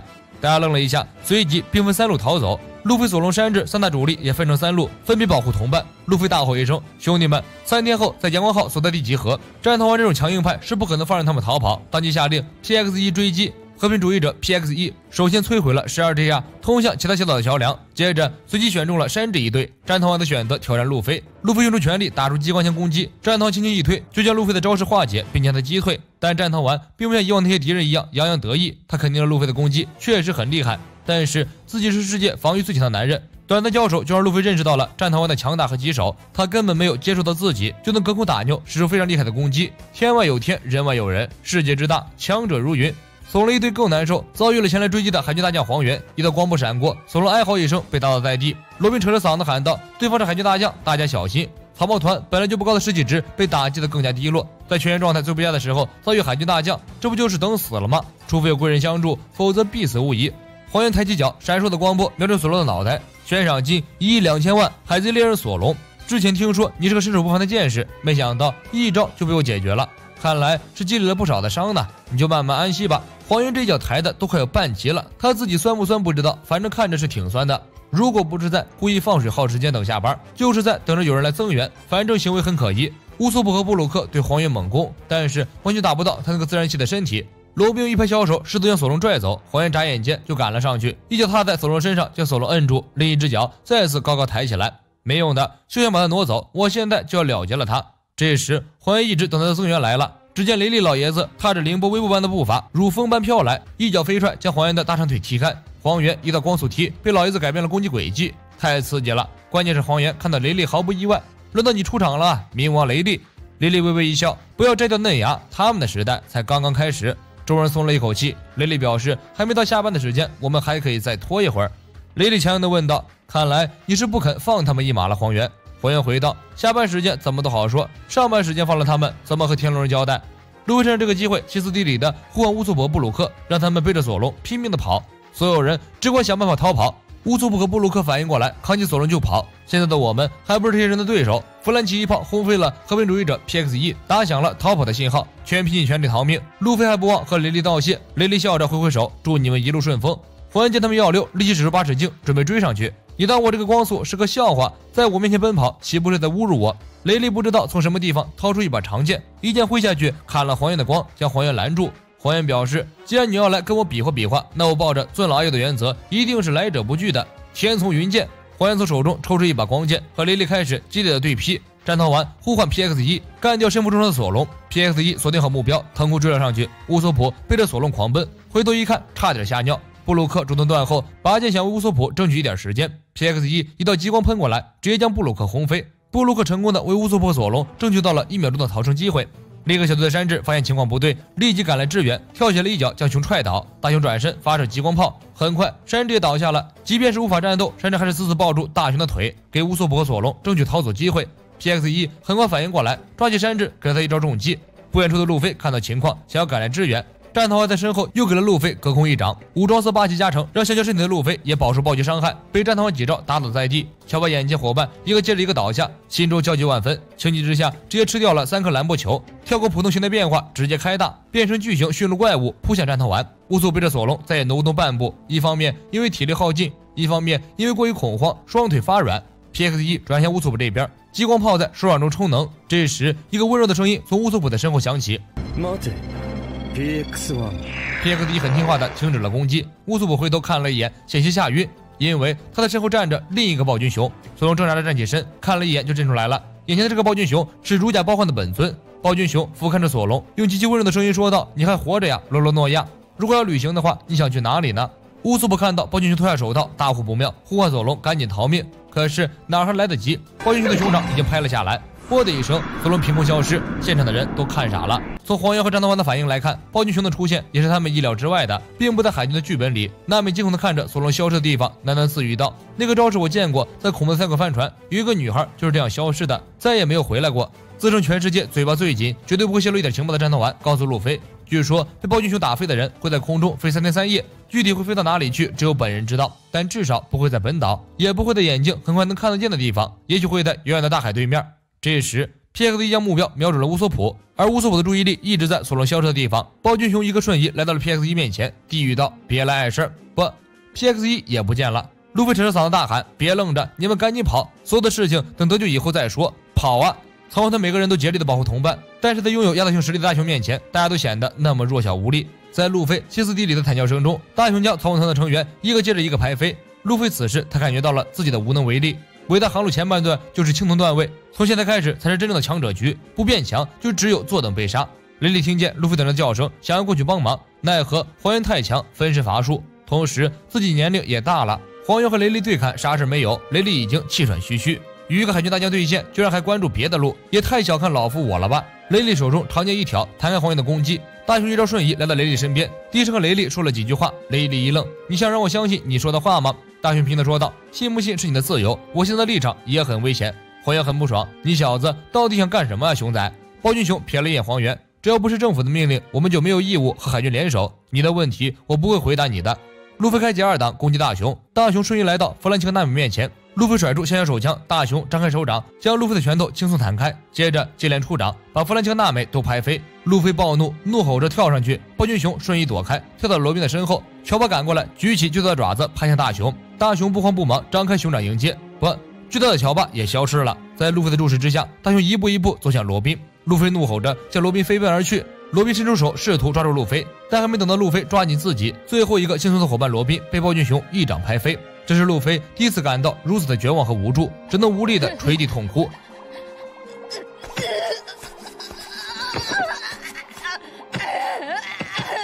和伙伴们朝夕相处的一幕幕在脑海中重复播放。本来欢快又热闹的船上，此时就剩下自己一个人了。路飞跪倒在地，失声痛哭，责怪自己太弱了，连伙伴都保护不了。黄猿这种老狐狸一看就明白了，暴君熊在救他们。黄猿警告暴君熊赶快打个报告，做出合理解释，这可是一件很严肃的事情。暴君熊还是没理黄猿，瞬移到路飞身后，举起手掌，轻声说道：“もう二度と会うことはない。さらばだ。”大熊手掌拍下，路飞和那些伙伴一样，像融入空气中的风一样无影无踪。